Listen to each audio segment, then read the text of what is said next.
센베노 죄송합니다. 몽골 말로 안녕하세요라는 뜻. 센베카트노 이렇게 합니다. 잘 지내시고 계시는지요? 무지 덥죠. 몽골에 갔더니요. 몽골은 원래 이 시기가 가장 좋은 때고 습기가 없어서 뭐 28도, 29도가 되더라도 그늘에만 들어가면 시원합니다.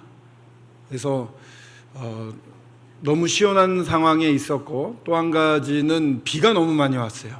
마치 장마처럼 이틀에 한 번 정도는 비가 왔는데, 원래 비가 굉장히 적은 나라라고 합니다. 이걸 보면서 주님이 오실 때가 정말 가까워졌구나 라는 생각을 했습니다. 그리고 새벽에는 이제 문을 열어놓고 자니까 막 추워서 감기가 걸릴 정도였는데, 한국에 오니까 이거 대단하더라고요. 예. 마치 한국에 오래 떠나 있었던 사람처럼 말씀을 드리는데, 이런 가운데 저희들이 참 주님 안에서 또 이렇게 모여서 예배도 드리고 주님 앞에 나와 말씀도 함께 나눌 수 있어서 참으로 감사가 됩니다. 몽골 여행 중에 여러 기억이 남는 건 있습니다. 몽골 보고는 지난번 김명곤 형제님께서 잘 해주셔서 특별히 더 드릴 말씀 없다고 생각이 되는데, 제가 경험한 것들 중에 하나는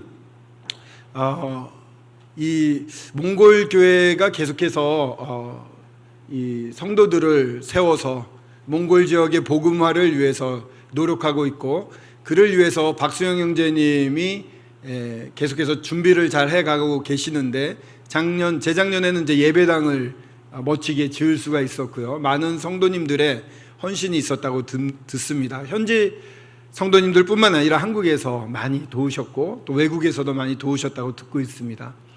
지금은 이제 작년에 성경학교를 6월 달부터 10월 달까지 몽골의 여름 기간입니다. 나머지는 너무 추워서 11월 달만 돼도 영하 20도, 12월 달 들어가면 영하 40도, 가만히 서서 버스를 기다리면 한 30분만 기다리면 콧물이 하염없이 쏟아져서 어떻게 할 수 없을 정도로 한국 사람들이 경험하기 어려운 추위가 11월부터 시작해가지고 4월, 5월까지 이어집니다. 근데 그 나머지 기간에 날씨가 너무 좋기 때문에 이 기간을 들여서 한국에서 10명 정도 작년에 성도님들이 가셔서 말씀을 전하셨고, 올해에도 한국뿐만 아니라 미국, 인도, 일본 이런 곳에 형제님들 가셔가지고 말씀을 전하고 있습니다. 그래서 작년 1학기, 올해 2학기 이래서 1년에 걸친 성경학교 시간을 모두 마치게 됩니다. 내년에는 예배당 옆에 유치원을 짓기를 원하고 있습니다. 예배당 옆에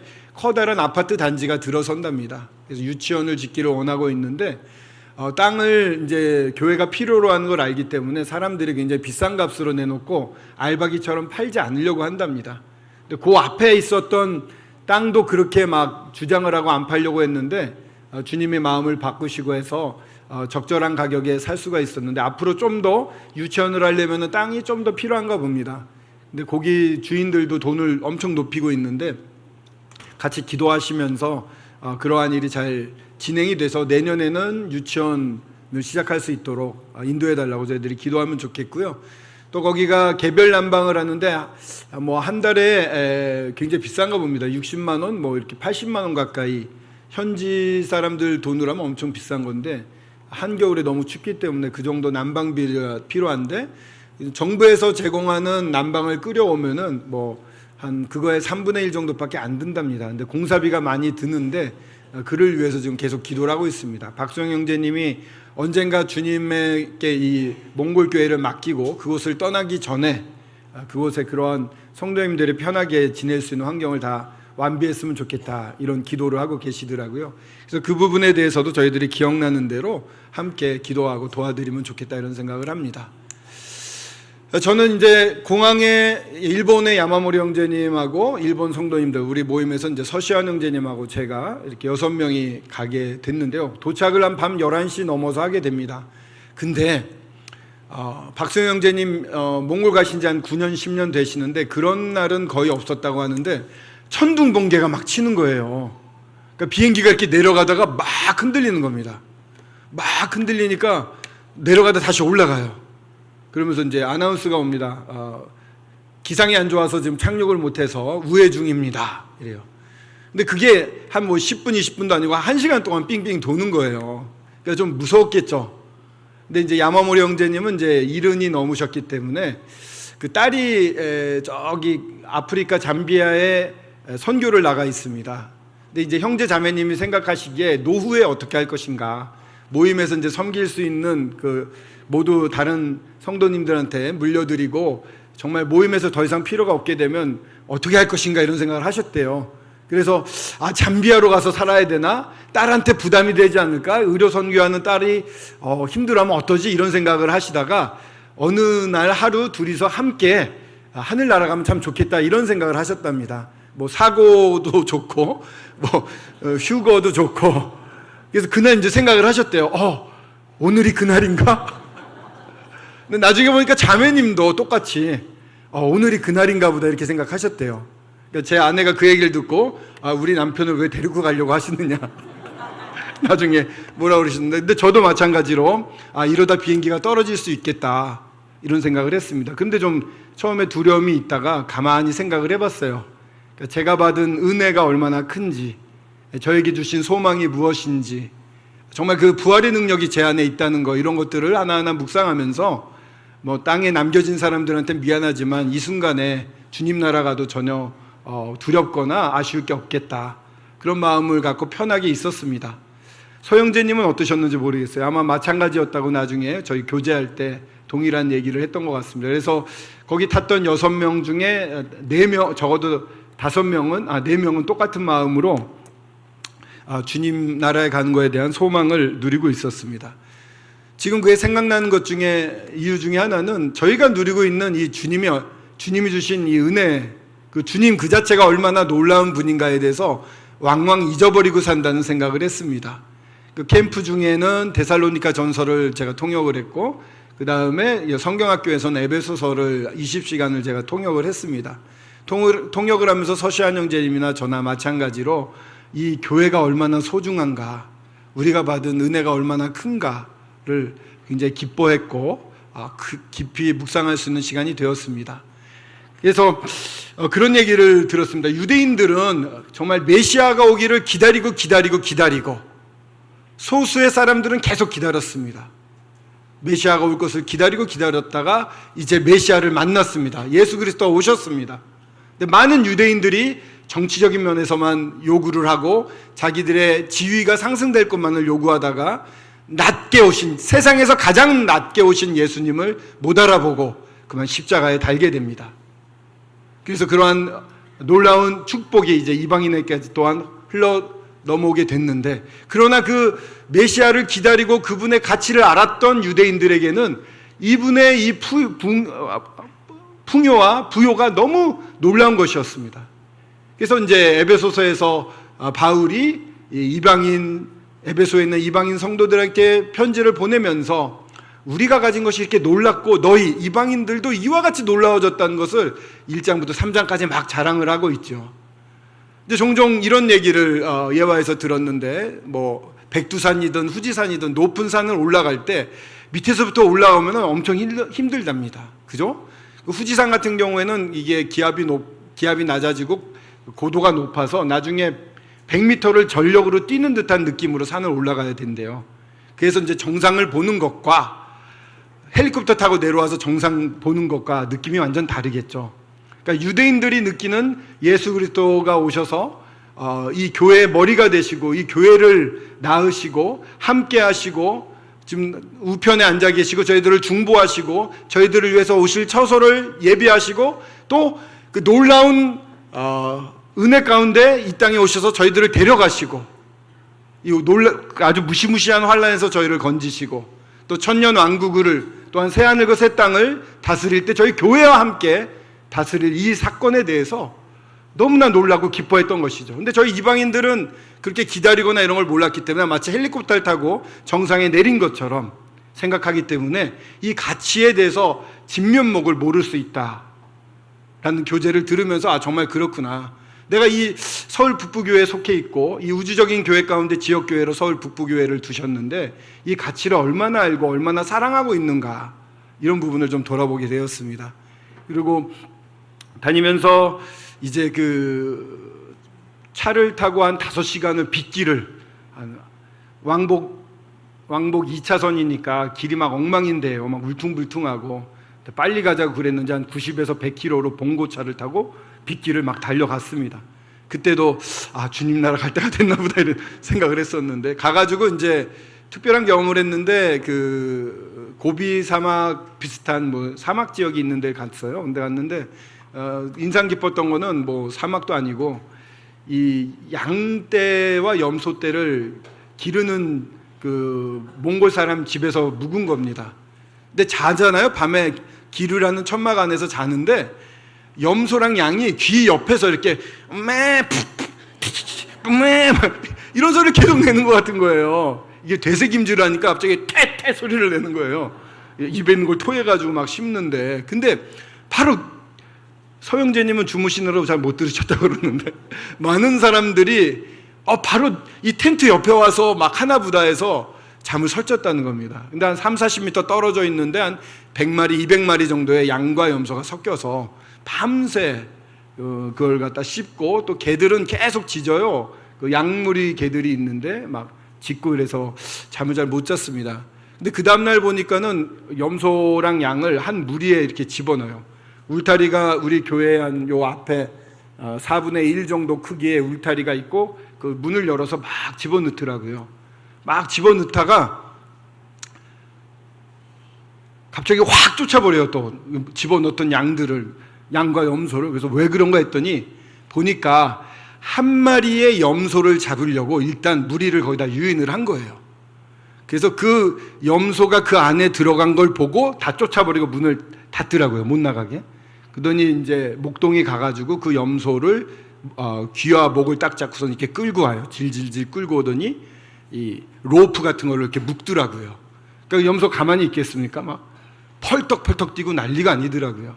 그러니까 그 염소는 저희가 간 다음에 다른 손님을 위해서 죽거나 아니면 이제 팔리는 거가 되겠죠. 근데 나머지 염소와 양들은 그 밖에 나가서 멍하니 서 있습니다. 그냥 서 있고 또 풀을 뜯기도 하고. 이걸 보면서 이 양은 이제 전체를 대신해서 혼자 그 죽어야 될 것을 대신하는 역할이 된 거예요. 근데 그 양은 그게 너무 불편했겠죠. 몽골의 양과 염소가 좋은 이유는 평생을 오염되지 않는 들판에서 편하게 풀 뜯고 우리에다 넣는 일도 없어요. 그냥 밖에 놓고 지들끼리 막 돌아다니다가 염소가 이렇게 끌고 옵니다. 그러면 우르르르 몰려와서 집 근처에서 또 자요. 아침이 되면 또 그 대장 염소가 우르르르 끌고 나가면 또 우우 나가요. 신기하죠? 그러니까 목동들도 그렇게 할 일이 많지 않아 보이더라고요. 그쪽에 그렇게 편하게 평생 풀과 이 초장에서 뜯다가 처음으로 이제 묶여본 거죠. 죽음을 직감했겠죠.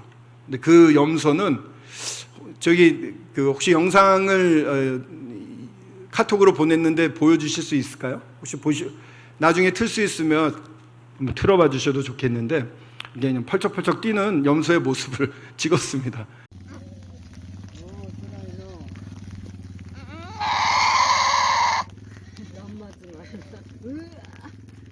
大体そんなんわかるんかな。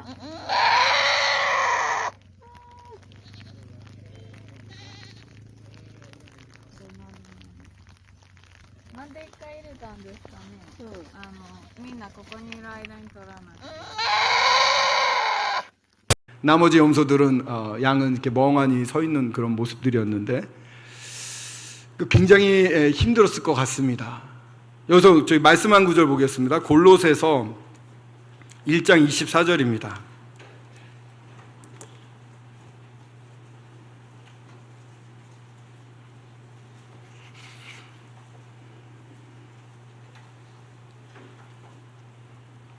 저희 성도들이 할 수 있는 특권 중에 하나를 지금 같이 나누겠습니다. 교회 안에서 할 수 있는 특권입니다. 주님 안에서만 가능한 일입니다. 1장 24절인데 제가 읽겠습니다. 나는 이제 너희를 위하여 받는 괴로움을 기뻐하고 그리스도의 남은 고난을 그의 몸된 교회를 위하여 내 육체에 채우노라. 예수 그리스도께서는 모든 죄 문제를 짊어지시고 대신 값을 치르심으로 말미암아 대속함으로 말미암아 저희들을 이 죄와 죽음에서 건지셨습니다. 뿐만 아니라 이제 하나님 우편에 저희들과 함께 계시고 저희들과 영원히 함께 계실 뿐만 아니라 저희들에게 새 생명을 주셔서 주님의 생명으로 이 땅을 살 수 있게 하셨습니다. 저희들의 연약을 하시고 지금도 중보하실 뿐만 아니라 하늘의 처소가 다 예비되면 저희들을 만나고 싶어 하시며 사랑하시며 데리러 오시려고 기다리고 계신 분입니다. 이분이 이 땅에 계셨으면 어떤 것을 하셨을까? 저희들이 이 땅에 살면서 어떻게 살아야 될까와 직결되는 부분이라고 생각이 되었습니다. 주님이시라면 이 순간 어떻게 하실 것인가? 그렇게 묻고 초신자들은 그렇게 하라고 배웠습니다. 그렇게 배웠는데 훈련이 잘 되는 분이 있고 안 되는 분이 있습니다.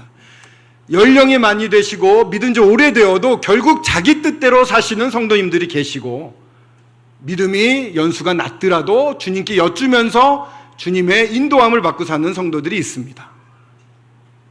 여기서 말씀드리는 이 남은 고난을 그의 몸된 교회를 위해 내 육체에 채우노라. 주님이 계셨다면 이 어려운 환경 속에서 이 희생을 감수하고 이 주님이 사랑하신 몸된 교회를 위해서 주님의 피가 뿌려져서 피로 탄생한 이 몸된 교회를 위해서 주님처럼 자기를 다 내어놓겠다라는 마음을 품은 사람들이 이 교회의 어려움이나 슬픔이나 잘못된 부분이나 이런 것들을 받아들여서 기도하고 중보하고 연약한 성도들이 슬퍼할 때 그들을 어떻게 그러면 세울 수 있는가를 깊이 묵상하며 주님의 방법이라면 이렇게 하시겠구나 하고 주님이 보여주시면 그 방법을 바로 실천하는 이런 고난을 몸에 채우는 모습, 이 모습은요 저희 가운데서 나온 게 아니라 오로지 주님에서 나왔습니다. 주님이 저희를 위하여 십자가에 달리셔서 죽으심으로 모든 본을 보여주셨습니다. 주님이 보여주신 본을 그대로 닮아가는 것, 이것이 그리스도인들의 특권이요, 이 땅을 살면서 이 교회에 있으면서 주님이 이 교회에서 하시고 싶어하는 것을 제가 할 수 있도록 기회를 주시고 힘을 주시고 인도해 가십니다. 그렇게 말미암으로 혼자 크는 게 아니라 같이 교회가 성장해 가는 것이죠. 한 마리 염소가 죽게 됐을 때 나머지 염소들은 되게 평안해 보였고 멍해 보였지만 일단 안도하는 느낌이었습니다. 누군가 대신 이 일을 치러주면 좋겠다라는 것들이 있을 것입니다. 누군가 그날 저녁에 만찬에 올라가야 되는 염소가 있었습니다. 염소 허르억이 참 맛있어요. 굉장히 끔찍한 얘기를 하는 건가요?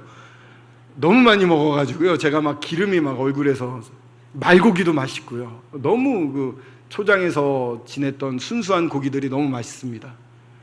그날 저녁에 주인은 오시는 손님을 위해서 허르억이라는 그 염소 고기를 요리를 내야 됐고, 그 염소를 위해서, 그 고기 요리를 위해서는 한 마리의 염소가 희생이 됐어야만 했습니다. 그 염소가 죽음으로 말미암아 다른 염소들은 다 평안할 수가 있었습니다. 근데 그 염소는 너무나 싫어서 펄떡펄떡 뛰고 가까이 갔을 때 막 울고 그랬습니다. 그것과 대비할 수 없을 정도로 우리 주 예수 그리스도께서 보여주신 삶은 태초 전부터 저희들을 보시고 저희들을 사랑하시고 태초 전부터 몸을 입고 이 땅에 오실 것을 결정하셨고, 저희들이 원수 되었을 때, 돌 던질 때, 침 뱉을 때 저희들을 위해 죽으셨습니다. 모든 것을 다 끌어안고 가셨습니다. 지금 주님의 공의와 주님의 은혜 중에 저희들은 은혜 가운데 살고 있습니다. 너무 은혜 가운데 살다 보니까 이 공의 부분을 잊고 사는 것 같습니다. 하나님의 공의는 죽었습니까? 지금도 동일하게 그 공의는 살아 있습니다. 믿는 사람이라고 하더라도 잘못하면 거기에 대한 죄의 대가는 반드시 받게 되어 있습니다. 그러나 그 형벌을 저희들이 두려워하지 않는 것은 저희들만이 있는 게 아니라 주님 안으로 옮겨져 왔기 때문에, 저희가 주님 안에 있기 때문에 주님이 완전히 대속받은 죄 없는 자로 보시고 저희들을 품으시기 때문에 그 은혜를 누릴 수 있는 것입니다. 그럼에도 불구하고 그 놀라운 은혜 가운데 있음에도 불구하고 놀라운 주님이 사귀어주시고 말씀하여 주시고 내가 이걸 원한다고 말해주시고 그걸 할 때 또 같이 기뻐하시고 같이 이것도 하면 어떻겠냐고 얘기해 주시고, 이러한 놀라운 삶이 저희들한테 마련되어 있음에도 불구하고 이 놀라우신 은혜에서 벗어나서 내 마음대로 사는 사람들이 저희 가운데도 많이 있지 않겠습니까? 제 자신도 그랬고. 그러면서 한 가지 나누고 싶었던 부분이 있었습니다. 에베소서 4장입니다. 에베소서 3장까지 놀라운 주님의 교회에 대해서 찬양하고 놀라워합니다. 또 성령이 하나 되게 하신 것을 지키라고 4장에서는 권합니다. 4장 24절에 보면은 이렇게 놀라운 그러한 축복 가운데 우리가 성령이 하나 되게 하셨으니까 하나 된 걸 지키고 성장해서 주님의 장성한 분량까지 성장하고, 24절에 하나님을 따라 그의 진리와 거룩함으로 지으심을 받은 새 사람을 입으라. 이미 다 완비되어 있는, 지금까지 살아왔던 구습과는 다른, 죄와 유혹 가운데 살았던 과거의 모습과는 다른 완전한 주님의 사람으로 살 수 있는 모든 걸 다 예비했으니 그것을 잊고 그렇게 살아라 라고 권합니다. 그렇게 살기를 저희들 원했고 그렇게 살아왔을 것입니다. 그럴 때 나타나는 첫 번째 변화가 어디에 있는가 하면 25절이라고 생각이 되었습니다. 그런즉 거짓을 버리고 각각 그 이웃과 더불어 참된 것을 말하라. 이는 우리가 서로 지체가 됨이라. 거짓 것을 버리고 각각 그 이웃과 더불어 참된 것을 말하라. 성도님들을 뵈면 참 좋습니다. 사랑이 많고 따뜻하고 또 격려를 많이 해주십니다. 보는 곳에서나 보지 않는 곳에서 많은 격려를 듣고 큰 힘이 되고 있습니다. 그런데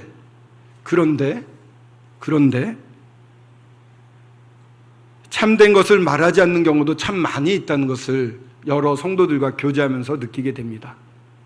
특별히 성도가 성도에 대해서 거짓된 것을 말하거나 오해를 말하거나 더 악하게 말하거나 자기 생각대로 말하거나 그런 것들이 점점 커져가고 있고 그것이 해소되지 않는 상태가 계속 유지되고 있는 것을 보게 됩니다. 뿌리 깊게 내려서 저희들의 삶 가운데 아주 깊게 내려가 있습니다. 저희들이 한 몸이거든요. 이 몸이 한 군데가 나빠지면 온 몸이 나빠집니다. 제가 이제 몽골 가기 전에 이쪽 치아가 되게 안 좋았어요. 오랫동안 안 좋았는데 치과가 무서워가지고 안 갔어요. 계속 안 가다가 몽골 가면 고기를 먹어야 되니까 치과를 가야겠다 이렇게 마음을 먹고 내일 치과를 가야지 했는데 그 전날 맛있는 걸 먹다가 여기 이빨이 으스러졌습니다. 안 갈 수가 없게 됐습니다. 가가지고 이제 치과 치료를 어느 정도 받고 이쪽으로 씹지 말라는 경고를 받고 갔습니다. 그래서 음식을 잘 먹고 왔습니다. 근데요, 경험이 있을 겁니다. 치아 쪽이 한쪽이 나빠지잖아요. 그럼 밥을 잘 못 먹죠. 그럼 몸이 어떻게 되죠? 전반적으로 약해집니다. 어떤 친구는요, 그 고등학교 친구인데 이쪽을 씹지 말라고 이쪽으로만 씹으니까 나중에 먹고 턱이 이만큼 나왔어요. 여기가 비정상적으로 발달되고 몸의 균형이 깨집니다. 한 몸이라는 것은요, 별거 아닌 것 같지만 엄청난 영향을 줍니다. 이렇게 눈에 보이는 게 전부가 아닌 것이죠. 영적으로 저희들이 연결되어 있기 때문에 어떤 지체에 잘못이 있으면 그것이 교회 전체에 영향을 준다고 저는 믿습니다. 한 몸의 이유가 거기 있지 않겠습니까? 근데 어떤 성도를 미워하고 잘못된 사건에 대해서 계속 그 마음에 품고 있고 해결하지 않고 오히려 그것을 재생산하고 있다면 그게 모임에 얼마나 큰, 이 몸에 얼마나 안 좋은 악영향을 미치겠습니까? 야고보서에도 보면은 이 말이 얼마나 무섭냐고 잘 경고하고 있지 않습니까? 새치 혀가 모든 걸 다 불태우는 겁니다. 인생 자체를 다 불태워버린다고 말하고 있습니다. 주변 자기뿐만 아니라 주변의 모든 부분들을 다 불태울 수 있는 무서운 힘을 가진 게 말입니다. 입 밖으로 나오면은 더 이상 제어할 수가 없어요. 너만 알아. 너만 알고 다 말해. 뭐 이런 뜻 아니겠습니까? 막 퍼져요. 그게 저희 교회 밑에서 흐르고 있다면 저희 교회는 겉으로 볼 때 좋아 보일지 모르지만 굉장히 건전치 않은 교회입니다. 건강치 않은 교회입니다. 저희들의 예배나 저희들의 삶을 돌아볼 때 힘이 없는 이유가 어디 있을까요? 미워하는 마음이 있으면 안 되는 거 아니겠습니까? 그럼 어떻게 하면 좋겠습니까? 먼저 회개해야 됩니다. 돌아보고 내가 그와 같은 입장에 서 있지 않았나 한번 살펴보면 좋겠어요. 저도 그렇습니다. 그리고 가슴이 아프고 뭔가 돕고 싶은데 능력이 안 생겨요. 무서워요. 어떤 성도와 교제하고 싶은데 힘이 들어요. 어떻게 하겠습니까? 기도해야 되겠죠. 제 힘으로 할 수 있나요? 아니요. 주 안에서만 저는 뭔가 할 수 있는 건데 그걸 자꾸 잊어버려요. 제 힘으로 하려고 해요, 자꾸. 그게 아니죠. 주님 앞에 나아가야 되죠. 주님과 깊은 관계를 가져야죠. 주님이 지금 어떤 생각을 갖고 계시는지 저희 마음속을 들여다보라고 하시는 말씀을 들어야죠. 저는 굉장히 조급한 사람이고 보시면 아시겠죠. 뜨거운 사람입니다. 활동가이면서 뜨겁고 조급하면은 주님께 잘 안 물어봅니다. 오늘 이제 강단에 서야 될지 말지는 계속 기도를 해왔습니다. 근데 이제 부담이 되는 말씀이 있어가지고 어떻게 할까 하다가 몽골에 대한 보고도 할 겸 이렇게 나와야 될 필요를 느끼고 이 부분은 주님 앞에서 나눴으면 좋겠다고 해서 나왔습니다. 저는 약합니다. 저희들 약합니다. 약함을 시인하는 자에게 가장 강함이 있습니다. 천사장은 조금만 올라가면 하나님 자리에 올라갈 것 같아서 아주 높은 데 있다가 조금 올라가다 실패를 했습니다. 그는 심판을 받았고 멸망을 받게 됩니다. 우리 예수님은 그 높은 데 계셨다가 제일 낮아졌습니다. 제일 낮아진 사람을 아버지 하나님은 제일 높이셨습니다. 저희들은 어떻게 가야 되겠습니까? 제일 낮아져야 됩니다. 우리의 생각을 내려놔야 됩니다. 여러 기준들이 있어요. 이 기준들이 의외로 굉장히 세상적인 기준을 갖고 우리가 생각하는 경우가 있습니다. 그게 당연한 것처럼 남들이 다 그러니까 그거 정상 아니죠. 근데 우리 그렇게 사는 거 많습니다. 그냥 세상에 왕창 들어와 있는데 같이 그냥 이렇게 비벼서 살고 있는 것 같아요. 저희에게 주신 주님의 그 은혜와 저희의 위치. 황제가 있습니다. 예수 그리스도가 죽으실 때 저희들 모두를 이 안에 넣으셨습니다. 같이 죽으셨습니다. 회전하는 그림자가 없는 하나님에게는 과거와 현재가 없고 과거와 현재를 같이 놓고 볼 수가 있습니다. 저희가 믿는 그 순간에, 저희 죄를 고백하는 그 순간에 주님이 죽으실 때 저희들이 같이 죽은 것입니다. 아버지 하나님이 보실 때 이 주님이 이루신 이 놀라운 은혜의 사역이 완벽했기 때문에, 죄가 완전히 없기 때문에, 저희들의 죄가 다 용서되었기 때문에 주님을 부활하실 때 저희들도 함께 부활하는 것입니다. 이 죄가 용서가 안 됐다면 주님은 부활하지 못하셨겠죠. 저희를 품으신 주님께서 부활을 하셨습니다. 죄 용서함을 받고 같이 저희들이 부활한 것입니다. 이 주님이 지금 하나님 우편에 앉아 계시고 저희들은 이 안에 함께 하나님 우편에 앉아 있습니다. 이게 저희들의 신분입니다.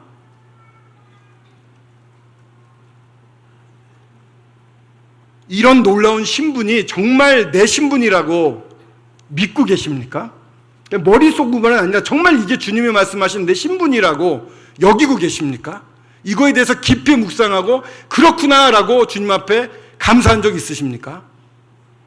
이것이 저희들을 강하게 하는 가장 큰 근본입니다. 주님의 아버지가 저희를 어떻게 보시는지, 어떻게 여기시는지, 얼마나 자랑하고 얼마나 사랑하시고 무음한 자로서 그 품에 품으시고 자랑하고 계시는지, 이게 저희들의 진정한 힘입니다. 이런 저희들이 세상의 기준에 흔들리고 세상에서 유행하는 그러한 사람들 흉보는 거나 이런 것에 휩쓸리고 있다면 주님의 마음이 어떻겠습니까?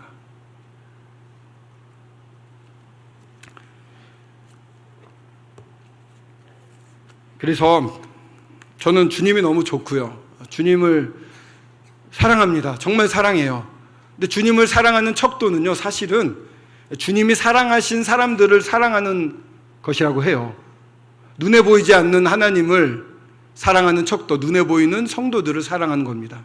요한일서에 이렇게 나와 있죠. 눈에 보이는 성도도 사랑하지 아니하는데 어떻게 눈에 보이지 않는 하나님을 사랑할 수 있느냐? 우리들의 척도는 성도 사랑에 있습니다. 성도 사랑도 그냥 이렇게 안녕하세요, 반갑습니다, 이게 아니라 정말 이 성도를 위해서 내가 죽을 수 있을까? 그리스도의 남은 고난, 주님은 그 사람을 위해서 죽었는데 지금이라도 죽을 일이 있다면 다시 죽겠다고 하실 텐데 나는 그 사람을 위해서 죽으려고 하는가? 라는 생각을 성도들에게 우리가 품을 수 있느냐 이겁니다. 그런 사랑이 없다면 저희들은 껍데기만 있는 걸 수도 있어요. 제가 잘하면서 이런 말씀을 드리면 참 좋겠지만 저도 연약하고 어떤 성도를 보면 마음이 불편할 때도 있고 습니다. 근데 주님이 가르쳐 주신 거는 그 사람을 위해서 네가 죽기까지 고민하고 죽기까지 나한테 물어봤느냐라고 하시는 것입니다. 늦은 게 없습니다. 저희들은 지금 이 순간에도 주님 앞에 주님의 놀라운 하늘에 있는 성소에 바로 들어갈 수 있는 놀라운 신분을 가진 자들이에요. 지금 이 순간에 회개하고 주님 가르쳐 주십시오. 가르쳐 주십시오. 주님이 원하신 거 하겠습니다. 주님의 음성을 듣고 싶습니다. 낮아지겠습니다. 그 누구보다 낮아지셨던 주님만큼 낮아지고 싶습니다. 주님을 닮고 싶습니다 하고 무릎을 꿇는다면 주님이 그냥 두시지 않으시죠. 주님은 나오는 자에게 말씀하시지 가만히 있는 자들에게 말하지 않습니다. 이 마지막 시대입니다. 지금 보시다시피 정세도 굉장히 불안해지고 있습니다. 북한은 모든 힘을 다지고 흔들고 있습니다. 트럼프 대통령도 흔들릴 수 있고 한국은 아예 명함도 못 내밀고 창피를 당하는 꼴 같습니다. 괘씸하지 않습니까? 경기는 더 나빠지고 있습니다. 내년도 북한 문제 해결 잘 안 되고 경기도 풀리지 않는다면 지금의 지지율 같은 것도 더 떨어질 수 있고 그러면 나라는 더 혼란해질 수 있겠죠. 앞으로 기대할 수 있는 게 많지 않습니다. 저희들 삶에서. 근데 기대할 수 있는 게 있어요. 그리스도의 남은 고난을 내 육체에 채우노라. 이 기쁨, 주님과 함께 사는 삶, 이 담대함, 복음을 전할 수 있는 능력, 이런 거에 저희 안에 넘치고 있습니다. 놀라운 보화를 주시고 저희와 함께하는, 이렇게 부족하지만 함께하시는 주님이 저희들을 기뻐하시고 저희들과 함께하기를 원하고 저희들과 교제하시기를 원하고 주님 앞으로 나와서 낮아지기를 원하고 계십니다. 사랑하는 서울 북부교회 형제 자매님들 모두 다 이와 같이 될 수 있다고 생각합니다. 마지막 때 서울 북부교회를 어떻게 인도하시고 어떻게 쓰실지 굉장히 기대가 됩니다. 북한은 무너지겠죠. 복음을 들고 나가야 되겠죠. 한두 명이 아니라 모두가 나갈 수 있으면 좋겠죠. 그건 먼 미래일지 모르지만 주님이 이곳에 북부교회를 심어 놓으셨다고 한다면 이 땅을 기억하고 계시고 이 땅을 걱정하고 계시는 것이죠. 주변에 믿지 않는 가족들이 많이 있습니다. 예를 들면 지난번에 그런 의견이 나왔는데 작년에 바나바반에서 이 선교를 위한 바자회를 했죠. 이것을 전면 개방해서 이 지역의 지역 주민들을 위한 바자회를 하면서 사귀는 겁니다. 그죠? 그들과 접점을 막고 복음을 계속 전하려고 노력을 하는 겁니다. 이런 일들도 저희들 가운데 시작을 하셨어요. 놀랍지 않습니까? 주님께서 저희들을 들어 쓰시려고 여러모로 계획하시고 여러모로 보여주십니다. 저희들이 너무 이렇게 마음이 높아져 있거나 딱딱해져 있어서 주님이 하시는 음성을 잘 못 들고 있을지도 모르겠습니다. 주님은 더 큰 일을 저희들을 위해서 하고 싶어 하시는데 저희들이 저희들을 가두고 저희들을 가둘 뿐만 아니라 주님을 가두고 있는 건지 모르겠어요. 주님이 저희들을 정말 큰 기쁨 가운데 쓸 수 있도록 저희들을 내어드려야 되지 않겠습니까? 그 먼저의 시작은 주님 앞에 나아가서 엎드려서 주님의 음성을 듣는 것입니다. 기도하는 것부터 시작을 해야 될 것 같습니다. 몽골에서는 여러 가지 체력적인 면에서 어려움도 있었을 수 있었는데 기도를 많이 해주셨나 봅니다. 이번에는 목이 안 쉬었어요. 지금 오히려 쉰 것 같아요. 몽골에서는 목도 안 쉬고 건강도 지켜졌고 또 서영재님과 아주 놀라운 교제도 이루었고 또 그 몽골의 성도님들에게도 크게 위로가 되는 시간들을 가졌습니다. 주님이 서울 북부교회를 이렇게 많이 들어 쓰십니다. 여러 성도들을 통해서. 한두 명이 나가지만 이거는 아까 말씀드린 대로 우리는 한 몸이거든요. 몸이기 때문에 우리가 함께 하는 겁니다. 이것을 같이 나누고 이 축복을 우리가 다 누리고 있는 것이죠. 그러니까 이렇게 보고도 드리는 것이 그러한 이유에도 있습니다만 우리 함께 성장해서 이 외부의 많은 곳을 돌 뿐만 아니라 가까운 데도 돕고 또 무엇보다도 우리 안에 있는 이 잘못된 부분들, 세상의 기준들을 좀 타파할 수 있으면 좋겠습니다. 말과 성도들을 미워하는 미움과 거기서 나오는 이 불타오르는 이 모임을 태워버릴 만한 이런 강력한 불, 미워하는 마음, 말, 이런 것들을 회개하고 주님 앞에 나올 수 있으면 좋겠습니다. 감사합니다. 이것으로 마치도록 하겠습니다. 기도하겠습니다. 아버지 감사합니다. 제가 또 몽골에 다녀와서 이렇게 성도님들과 교제를 할 수 있는 시간을 허락하시면 감사를 드립니다. 제 자신을 돌아보면 너무 부족한 게 많고 이렇게 말할 자격도 없는 자인데 주님이 주신 부담을 나눴습니다. 주님, 저도 변화되기를 원하옵고 또 함께 우리 모두가 변화되기를 원합니다. 그리스도의 남은 고난을 그의 몸된 교회를 위하여 내 육체에 채우는 그러한 저희들 한 명 한 명 되게 도와주시옵소서. 이 성도를 오해하고 또한 나쁘게 말하고 미워하고 한 몸 안에서 있을 수 없는 일이 일어나고 있는데 이러한 부분들을 주님의 빛 가운데 보게 하시고 저희 스스로를 주님 앞에 정확하게 볼 수 있게 하셔서 이 어둠의 일에서 벗어나 빛 가운데 행할 수 있는 저희들 되도록 도와주시길 원합니다. 주님, 이루실 것을 믿고 주님께 맡기옵나이다. 이 서울 북부교회를 사랑하사 지금도 붙드시며 앞으로도 붙드시고 또 크게 쓰시려고 하시는 주님께 감사를 드려오며 주 예수 그리스도의 이름으로 기도드렸습니다. 아멘. 예, 감사합니다.